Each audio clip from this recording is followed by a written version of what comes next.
حق مہر کی مقدار کے حوالے سے ایک سوال کثرت سے پوچھا جاتا ہے کہ حق مہر کی مقدار کیا ہونی چاہیے۔ اس سوال کے دو پہلو ہیں، ایک پہلو تو یہ ہے کہ حق مہر کی کم از کم کتنی مقدار ہونی چاہیے، اور ایک پہلو یہ ہے کہ حق مہر کی زیادہ سے زیادہ کتنی مقدار ہونی چاہیے۔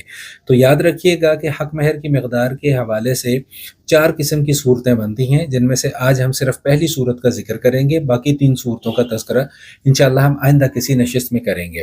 سب سے پہلی صورت تو یہ ہے کہ حق مہر کی کم از کم مقدار کیا ہونی چاہیے۔ حدیث شریف میں آتا ہے لا مہر اقل من 10 دراہم، 10 درہم سے کم حق مہر رکھنا جائز نہیں ہے۔ فقہ حنفی میں بھی اسی مسئلے کے اوپر عمل کیا جاتا ہے کہ 10 درہم سے کم حق مہر رکھنے کی گنجائش نہیں ہے۔